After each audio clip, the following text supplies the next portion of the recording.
কবে আসবে সেই দিন, আবার নতুন একটা বই প্রকাশিত হতে পারে, আঁকড়ে ধরি।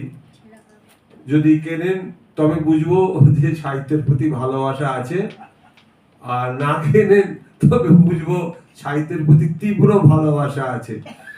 আর একটা কথা বলি, অনুষ্ঠানের উদ্যোক্তা হওয়াটা খুব কঠিন কাজ।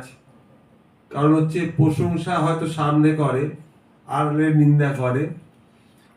সুতরাং যারা করে তারা করে, আমরা নিন্দাই করি।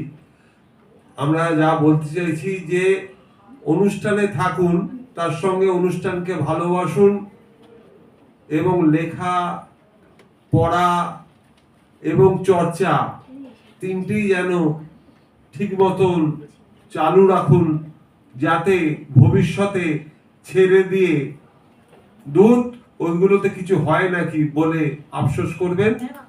আমি আমার বক্তব্য শেষ করছি আমার ছোট্ট একটা কবিতা দিয়ে।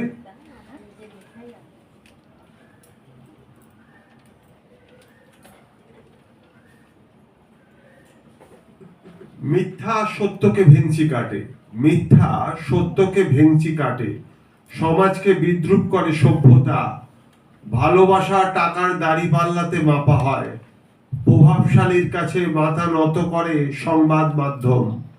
আমরা জনগণ অতি চালাকের বংশধর, ছাগলের তিনটি ছানার মতো স্বার্থ আর ধান্দাবাজি করতে করতে কিছু অর্থ আর সুবিধা পেয়েই বিগলিত, 32 দাঁতের 36 রকমের বিচিত্র হাসি মুখে। আর বোকা পঞ্চুরাম এক থালা পান্তা কাঁচা লঙ্কা নুন দিয়ে খেয়ে মাঝে মধ্যেই আকাশের দিকে তাকিয়ে অট্ট হাসিতে ফেটে পড়ে খেয়ালে।